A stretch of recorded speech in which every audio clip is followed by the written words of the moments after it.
rabbis, we must have a final decision as to which one we should follow.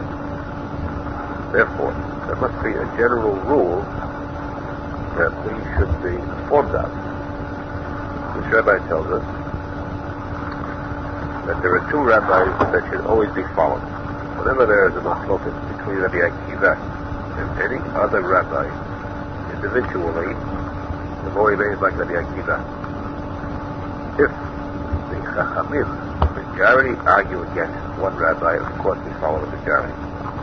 But when we have a debate between two rabbis, if one of those two rabbis is Rabbi Akiva, the more remains like him. Second, if we ever argue with the rabbi, or remains like Rabbi Akiva.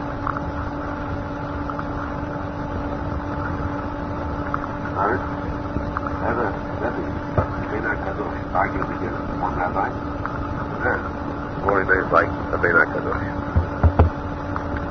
Now we come to actual comparisons. Gemara says, or Rabbi says, that if there is a debate between Rabbi Meir and Rabbi Yehuda, more remains like Rabbi Yehuda. If there is a debate between Rabbi Yehuda and Rabbi Yossi, who we mentioned before, then more remains like Rabbi Yossi, because it's always like Rabbi Yossi. According to this rule that we just said, that Rabbi Yehuda takes preference over Rabbi Meir, and Rabbi Yossi takes preference over Rabbi Yehuda, between Rabbi Meir and Rabbi Yossi, Kol Shekain, the law is like Rabbi Yossi. Again, the Rabbi says, if there is a debate between Rabbi Yehuda and Rabbi Shimon, and Rabbi Yossi and Rabbi Shimon, the law is like Rabbi Yossi. Again, like Rabbi Yossi. Because if there is a debate between Rabbi Yehuda and Rabbi Shimon, the law is like Rabbi Yehuda, and since Rabbi Yossi takes preference over Rabbi Yehuda, then he surely takes preference over Rabbi Shimon. We have, it seems, we have two. Strangely, very strangely, those two who were the prime students of Rabbi Akiva, Rabbi Meir and Rabbi Shimon, always the law remains not like them. When they argue against Rabbi Yehuda or Rabbi Yossi, the law remains not like Rabbi Meir and Rabbi Shimon. This is a statement in the Gemara. Now the Gemara attacks the statement. Rabbi Shia says, we do not accept this as a general rule. Proof is, we find certain cases where Rabbi Shimon and Rabbi Yehuda argue, and after this argument, later rabbis, Rav says, the law remains like Rabbi Shimon. We see this is not a general accepted rule. Gemara says perhaps this is just this exceptional case you brought, where Rav said this is an exception to that rule. Gemara goes further to bring other cases, other instances. Gemara sort of refutes them. Finally, the Gemara says, let us take the case between Rabbi Yehuda and Rabbi Yossi. The question arises, a kohen is considered pure, tahor. He is never allowed to bring himself to a place of tum'ah where he can become tameh. Therefore, chutzlaret outside of Eretz Yisrael is called Eretz Ha'amim or Eretz HaTum'ah. The kohen living in Eretz Yisrael is forbidden to leave Eretz Yisrael. To go to outside of Eretz Yisrael where it's tameh. The air is tameh. A Yisrael who does that is doing something wrong. But a Yisrael does not have a restriction saying he cannot become tameh. The kohen has an absolute rule that he must remain pure, tahor. So, the Kohen cannot leave Eretz Yisrael to go to Chutz La'aretz except for two reasons.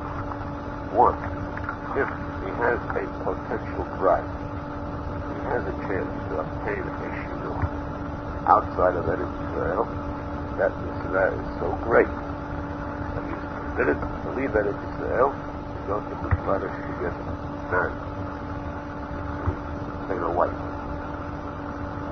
Second case, which the restriction is lifted, is he wants to go to study Torah.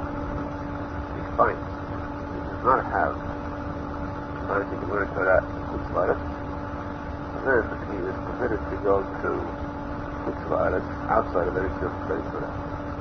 Now here we have a debate. Judah says, when do we say that he's allowed to leave Eretz Yisrael to study Torah in Chutz La'aretz? Only if he cannot find a rabbi in Eretz Yisrael. Only then is he permitted to leave Eretz Yisrael. But if he can find a place, a yeshiva, a rabbi to study Torah in Eretz Yisrael, it is forbidden for him to leave Eretz Yisrael to become tabei, though he is going to study Torah. Rabbi Yossi argues this point. He says that even if he does, if there are rabbis in Eretz Yisrael, where he could learn Torah, still he is permitted to leave because not all rabbis are alike. Every rabbi is different. One person is zocher to learn from one rabbi better. A different one finds that he has more hatzlacha, more success learning from a second rabbi. Now, if this person finds that he can have more success finding rabbi in Chutz La'aretz more than the one in Eretz Yisrael, he may leave Eretz Yisrael to study Torah by this rabbi in Chutz La'aretz. Rabbi Yossi says, an actual case, a case of one Kohen who left Eretz Yisrael because his rabbi lived outside of Eretz Yisrael. He went there to study Torah. Therefore, a Kohen can leave Eretz Yisrael to study Torah. Though there are rabbis in Eretz Yisrael, he feels he can achieve more outside, he may go. This is the debate. And the Gemara says, Rabbi Yochanan said, in this case, the law remains like Rabbi Yossi, which means that he is allowed to leave Eretz Yisrael. Now the question is, if we have already determined a general rule that in all debates between Rabbi Yehuda and Rabbi Yossi, the law remains like Rabbi Yossi, why does Rabbi Yochanan have to tell us here the law remains like Rabbi Yossi? We already know it's in this general rule. Therefore, it is proof that it is not a general rule. We must have a decision in every debate. And then it says, finally, though we can refute this proof, the final word of the Gemara is that this general rule is not acceptable by all. Why? Because we find that Rav does not consider this as a general rule. Rav says always, they remain like Rabbi Shimon, like the others, against the Yehuda and against the Yehuda. This is the final word of the Gemara. Because Rav says so. Therefore, it is not a generally accepted. It's not worth observe the mention here. This statement of the general concludes that Rav does not have a general rule. That Rav is the one who was the main or support student of Rabbi Shimon by Arizal, and therefore his loyalty, devotion is so great that he said, I will under no conditions, under no circumstances, accept a rule like this, which says the law does not remain under Yeshua by Aharon. And since part of that general rule is broken, it means that the general rule does not hold out. Rav too is the one who said, according to the Gitzah of Rashi HaKadosh we mentioned, the reason I am sharper than all my friends is because I was zocher to see Rabbi Meir once in the back. These are the two where the Gemara says the law does not remain like them.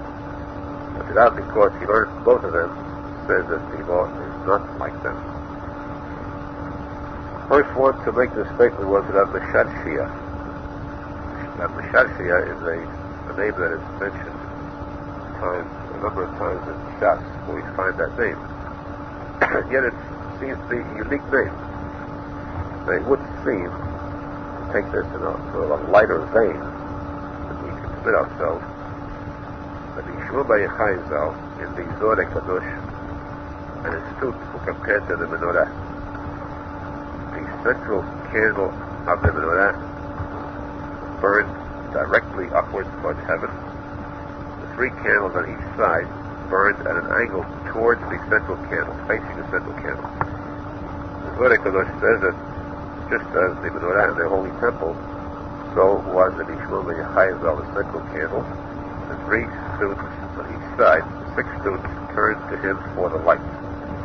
Just as the Shabbat is the center of the week, that is, the 3 days preceding it, the 3 days following it, are called according to the Shabbat. The weekdays depend upon the Shabbat. So too is the Arizal, the Shabbat, for his students. These 6 students were the main ones, the ones that remained for the Idra Zuta. There were, of course, 3 more students. In the first Idra Rabbah, the first Idra of the Arizal, taught their students. They assembled in the special Idra, that means a gathering place. There were other students too. There were 2 of them with a tzadik. But the ones that remained finally, the main students, were these 6. And these 6, if we take their names and combine them, they are the Yeshiva al Yerushalmi Arizal. Take their names, combine them in Gematria, you have Rav Nachman. Which means that sort of secretly, this was the combination of all the students who rose up to defend the power of the Yerushalmi Arizal, and said, you cannot accept a rule which says the Lord is not named against Yerushalmi Arizal. Especially, singularly, individually, Rav came out and said, we reject this absolutely. We do not accept a rule like this. No one can determine final law better than the Yerushalmi Arizal.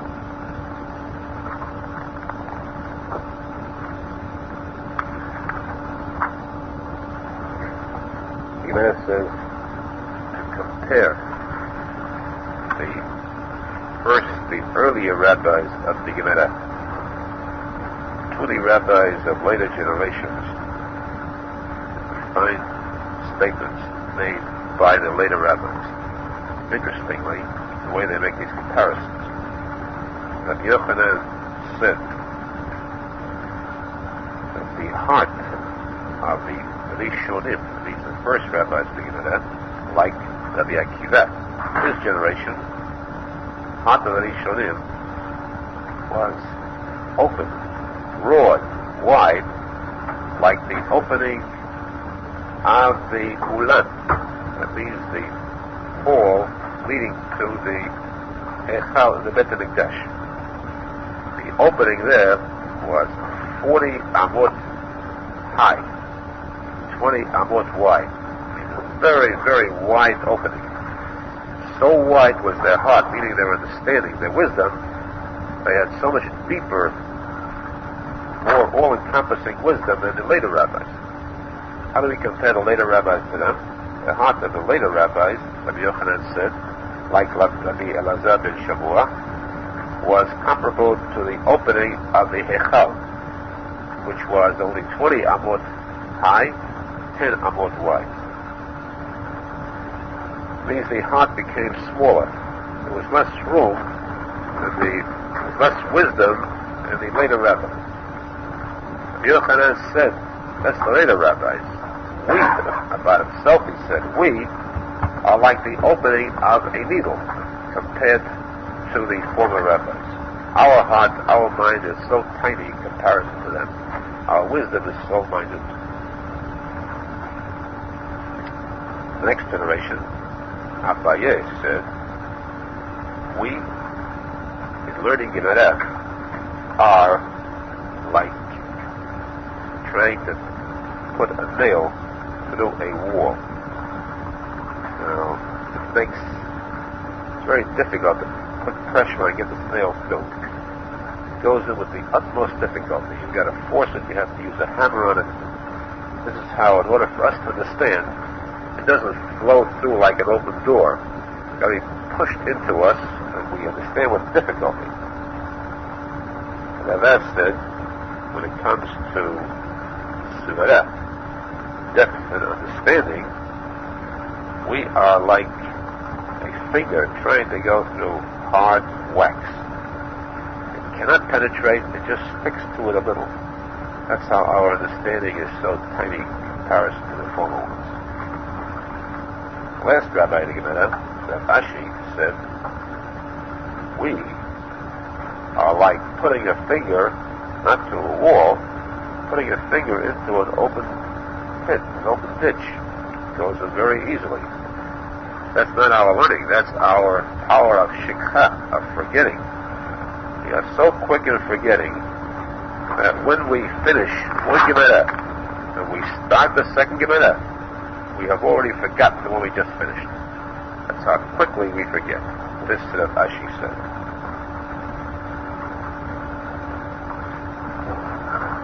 Now the Gemara says, again, for the sake of comparison, comparing the first rabbis, the later ones, one rabbi said, if the first rabbis would be called Malachim, angels, then we have to consider ourselves humans in comparison. Just as a human is nothing compared to an angel. If they are angels, we are humans.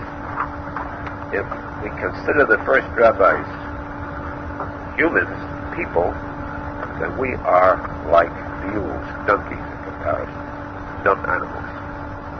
But not like the mule of the great tzadikim, Menachem Mendel Schneerson, who had special heavenly powers. We are like ordinary mules in comparison to them. This is the ratio between the first rabbis and the later rabbis of the Gemara. And of course, this must be multiplied infinitely to what the generations have reached in our time. It goes without saying. Let's take this in a little deeper vein. Better should explain. Yochanan said, the heart of the first rabbis is like the opening of the ulam, the hall. Very tall and very wide.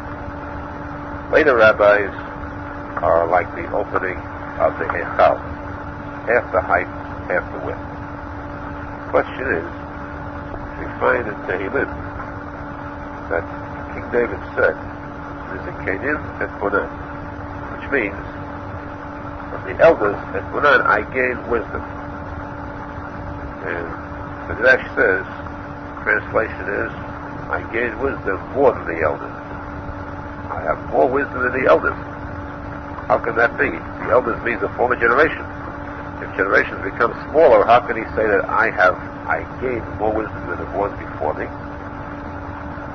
The answer we can see from this shell that the Gemara gives. The former rabbis, the elders, were like the opening of the Ulan. Later ones, like the opening of the Hechal. There's a big difference between them. Because the Hechal, though it is smaller, the opening, but it is much holier. It's deeper into, it's right where the Aharon is, the Aharon Kodesh, tablet God. Whereas the Ulam is at a distance. So that means that the opening may be smaller, but there's a greater depth to reach a further point. The reason is, this is what King David meant. Nature is that a giant, very tall, can see a very far distance. His sight can reach a far distance because he towers over any obstacles blocking the vision. A small person, a child or a pygmy, cannot see far at all. Things block him.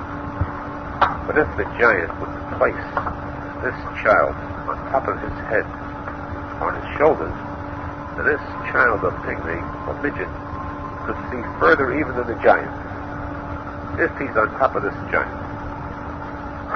So too, case of the ulam.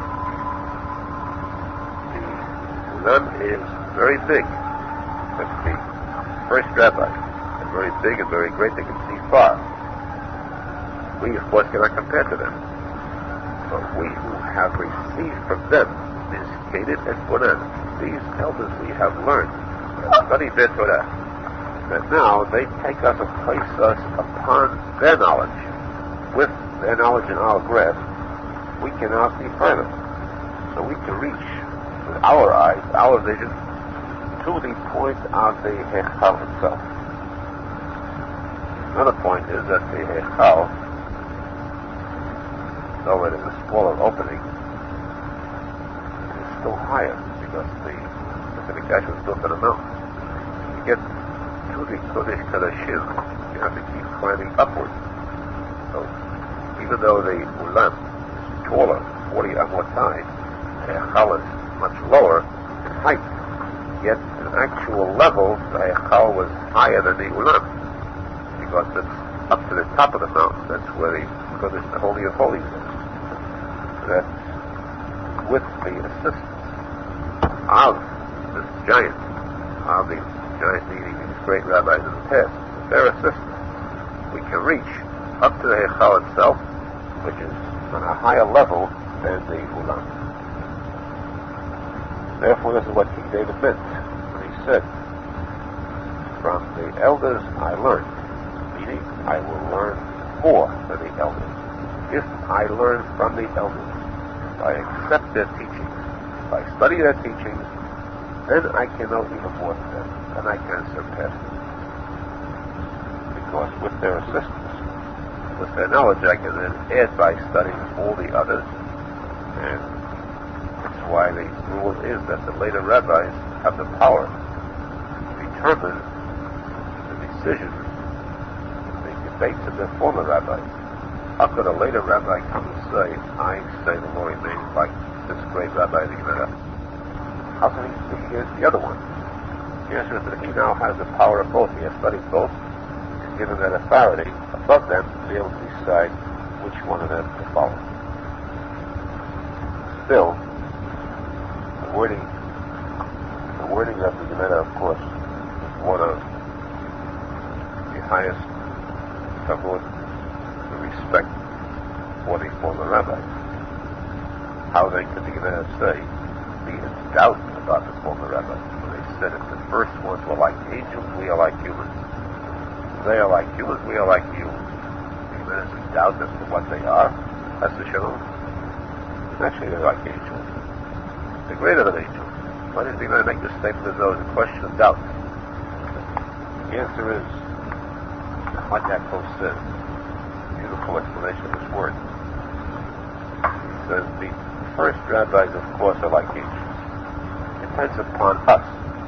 If we appreciate them, if we appraise them properly. Therefore, what he said is, if we say they are like angels, then we are humans. Then we are people. But if we say they are people, we are only mules. We're dumb animals to make a statement like that. Because unquestionably, the first rabbis were Kodesh and Ashim, heavenly like Malachim. This is the true status of the former rabbis. Speaking of the Tanaim, one of the Tanaim was Rabbi Yehoshua ben Hananiah, one of the group of rabbis, one of the students of Rabbi Yochanan ben Zakkai, who was called the Hakima de Yehudai, the wisest of all the rabbis and cleverest. He was the one who went into debate with the 60 wise men, the philosophers of Athens, the Greek philosophers, and in the deepest debate, he defeated every one of them. He never lost a battle in his life. He was never outwitted, except Shulchan himself made a statement.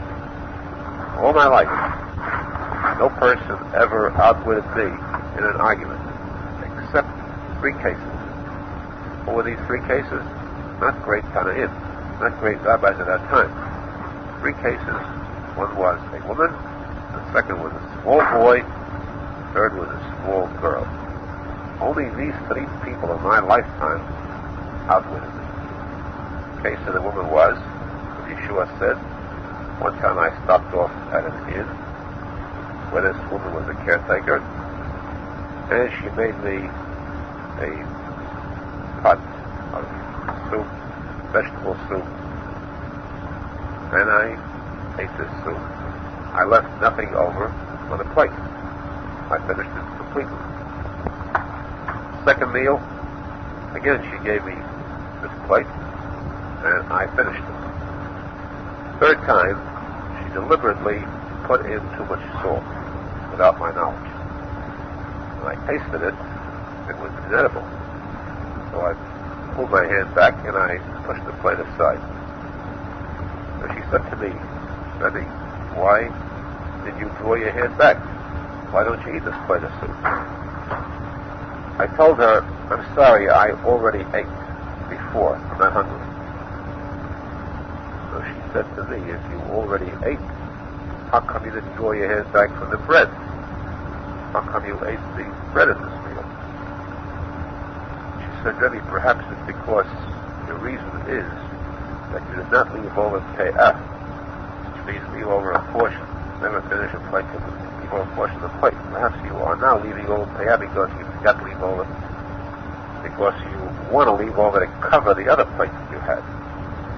Because didn't the rabbis teach us that the person must leave over pe'ah in a plate, which belongs to, which means before you start eating, you put a little aside, and that belongs to the shemesh, the servant, the one who serves.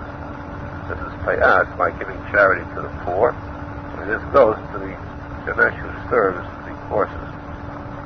And that's perhaps why you did it. Very politely telling him this, and he said, one time I was outwitted by this woman. Second case, he said, was this small girl. I was walking along a path in a field. This was a private field. Walking along this path, this small girl said to me, Rebbe, isn't this a field? Meaning, isn't this private property? Why do you walk here? I said to her, am I not walking on a trodden path? A regular road. She said to me, of course it's a trodden path. What made it trodden? What made this path so well walked upon? People like you, illegal actions like yours did it. That's why this is a path. People going through a private field, nothing is going through becomes a path. You are helping in making this a settled path. Again, Yeshua said I was out with it. Third case he did was with a small boy. He came to a road, at a crossroad, and he saw a small boy sitting there, and he asked this boy, which is the proper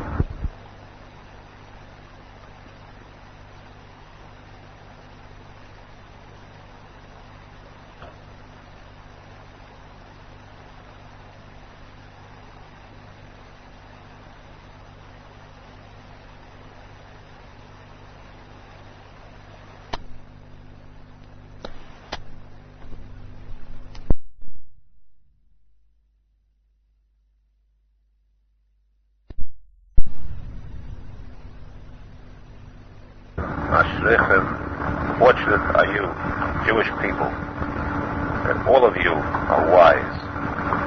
Smallest to the greatest, greatest to the smallest. Now, of course, the question, of course, is obvious. But Yeshua heard this child say, this road is short but long, this one is long but short.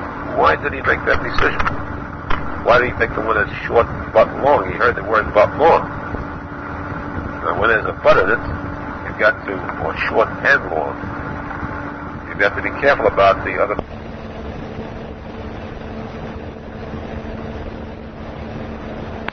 have a statement with two parts to it, and both parts seem to conflict, which part should you accept as the one to follow? The first half or the second half?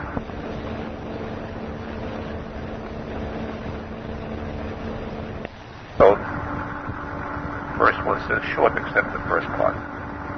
The boy said, I hold, we accept the last part. If you follow the way we therefore you had to walk far, which means that if you heard such a statement, you should have at least inquired as to how I hold, at least that much. Therefore, if Yeshua said this was one of the 3 times that I was outwitted by a small child. The Gemara says that Rabbi Meir had a wife whose name was Ruya. Ruya was so wise, so clever, so learned in Torah, that the rabbis of the Gemara used to come to her to learn wisdom, to learn Torah. She had more knowledge of Torah, more knowledge than most of the rabbis of the Gemara then. She, of course, was the daughter of Rabbi Hanina ben Tradion, one of the 10 rabbis who was killed by the Roman king.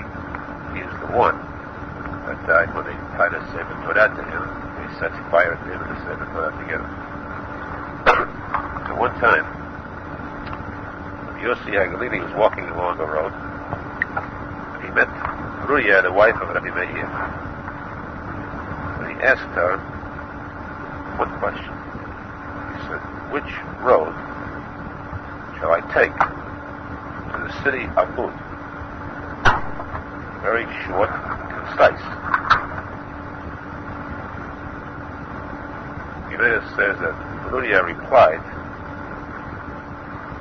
you fool, didn't the rabbis, Pirkei Avot, teach us? Do not speak much to women. Do not speak at length to a woman. This is speaking at length to a woman. He was shocked. All I asked was, which road shall we take to the city of Lud? Is that a long discussion with a woman? She said, you should have said, which one to Lud? That's enough.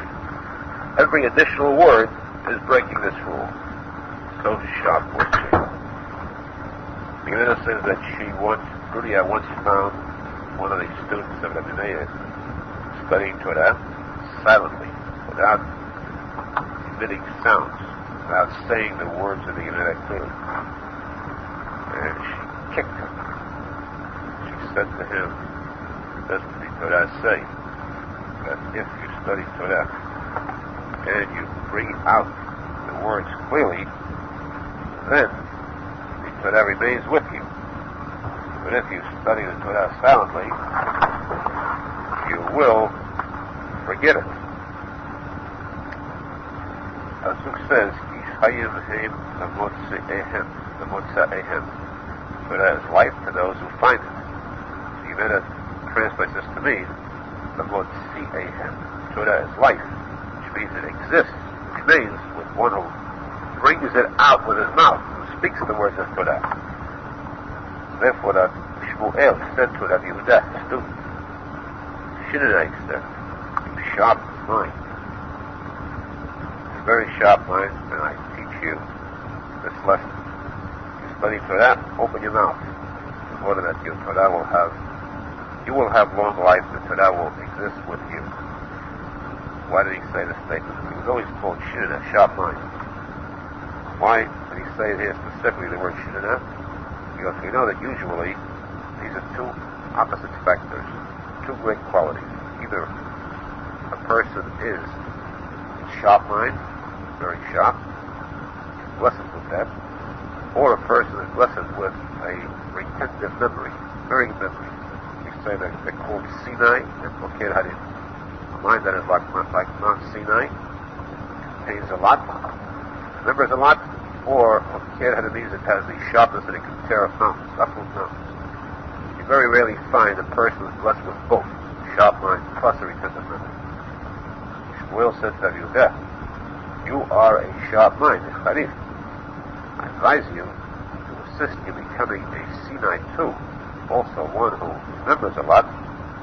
The key to memory is to speak the words of Torah out. Do not read without moving your lips. Do not read without emitting a sound. You must say the words of Torah in order to remember them. The Gemara tells us that Rabbi Elazar had a student who studied Torah silently, and after 3 years, he forgot his entire learning because he studied it silently. The Gemara says too that there was once a student of Rabbi Elazar who committed a sin where he was supposed to get the death penalty. And in heaven, the death penalty from heaven. Heaven, his case came up before the heavenly court, because this had to be signed and sealed in heaven. The heavenly court decided, let him be, free him from this death penalty, because he was zocher, served so great a tzadik.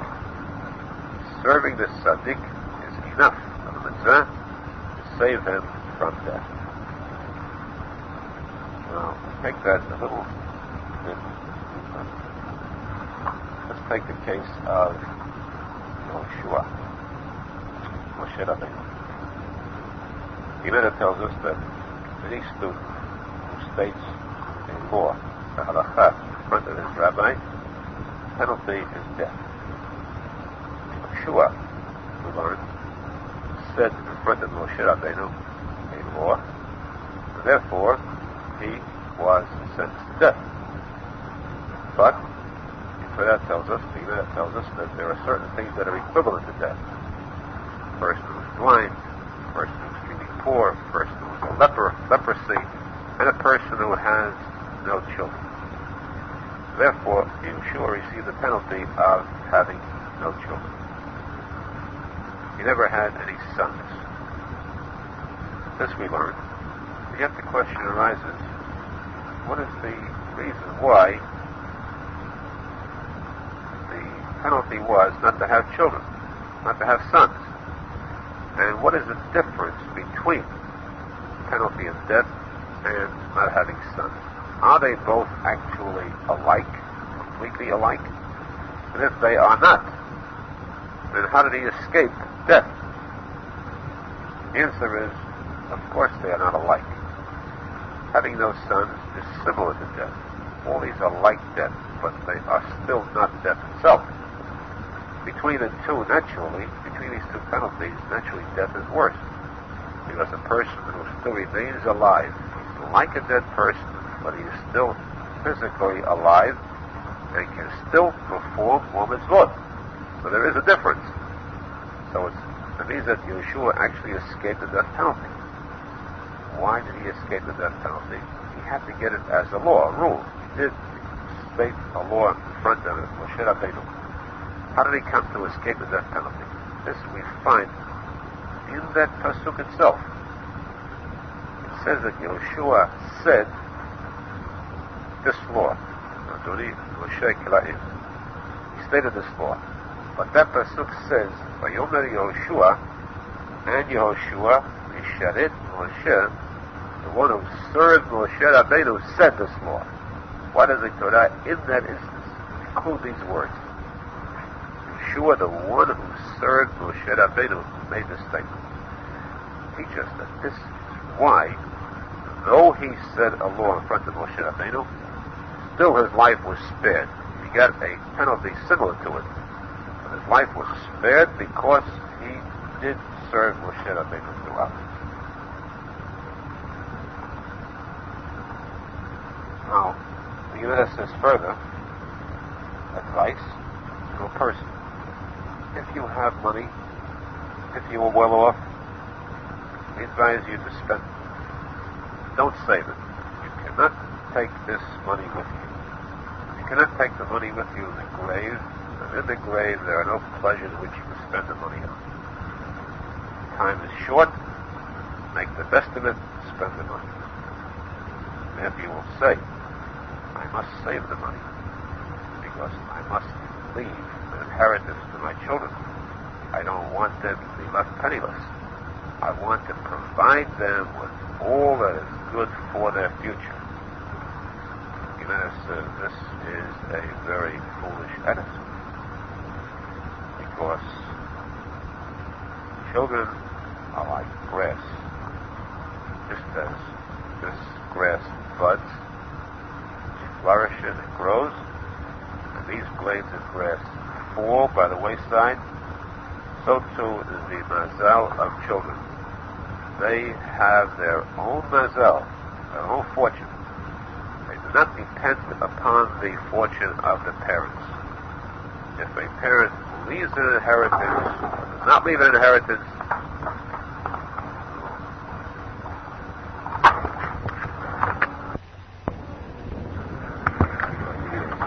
I just have about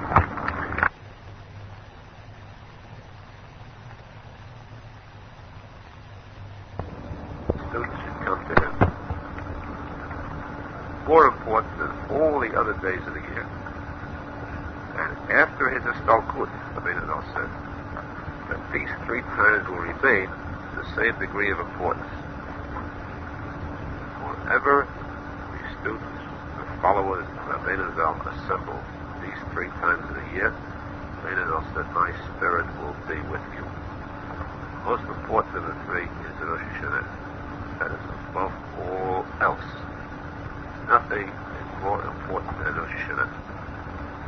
Rabbi Nachman said that the person should make every sacrifice in existence.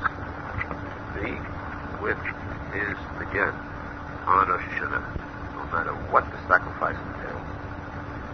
Because Rabbi Nachman said that as much as I can do for a person, help him, I can do much more for him on Rosh Hashanah if he comes to me than I can do for the entire year. Second important time we should be together is on the night of Shavuot. These times were the times when Rabbi Nachman gave the most important shudim. Very important date of the year is Shabbat Chanukah. Shabbat Chanukah is so vital that note, it is the only Shabbat of the year of the 3 important times. Rosh Hashanah is not Shabbat, Shavuot is not Shabbat necessarily. But Shabbat Chanukah is the one Shabbat of the year, is the most outstanding Shabbat. And the Arizal said, this is my Shabbat. Be with my minyan, and I will be with you. That's the Shabbat.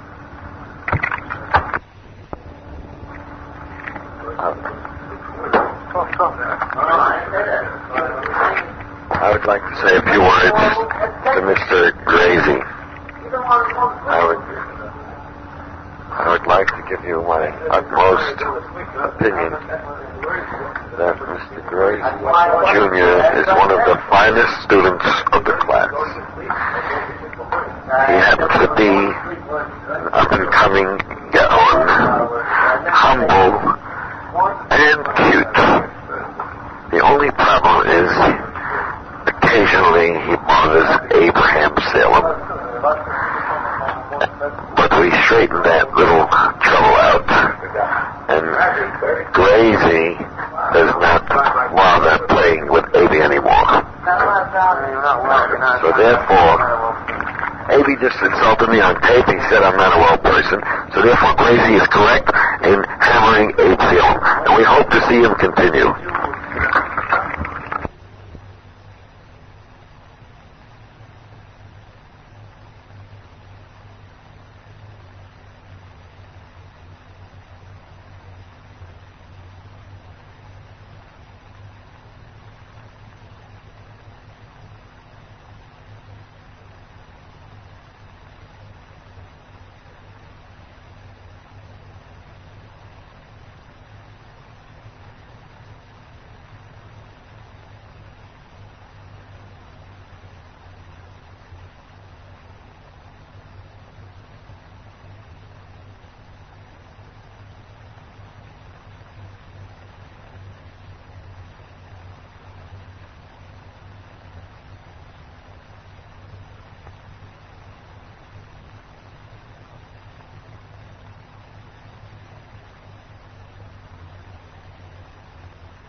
intensely as a live person can feel the state of an evil.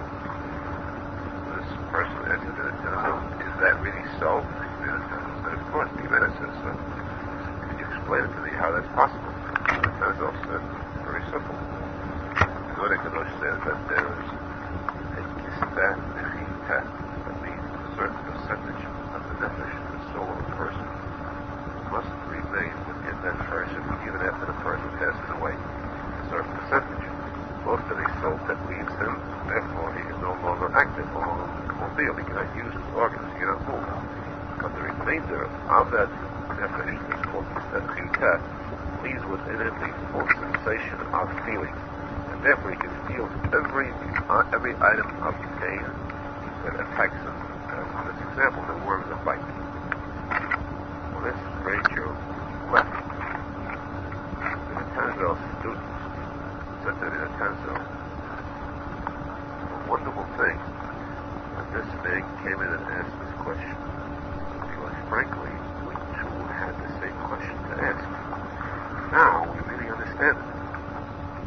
And Tanzil jumped up, horrified. He said, you too? Do you think that I gave him this answer because this statement needs a reasoning behind it, needs logic?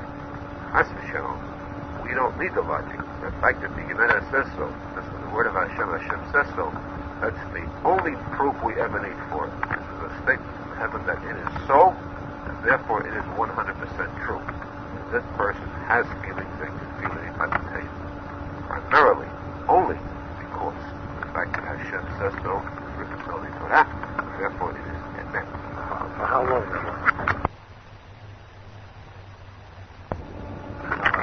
Why is it like twice? No.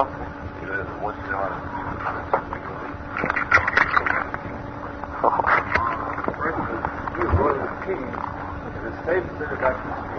Beautiful. Yeah, but what about if he takes and he don't... It's not a question now. No, it's not. You'll kiss you back today, right? He did it to kiss you back. He was doing you take the kid's cigarettes Saturday night like crazy. He took one from you. Big deal. Kid? You don't stick your hand in my pocket every Saturday night and take it from me, don't you? Never once left my hand in your pocket. Never once. Fool around. Never once. Never. Fool around. That's what he just said. I never said.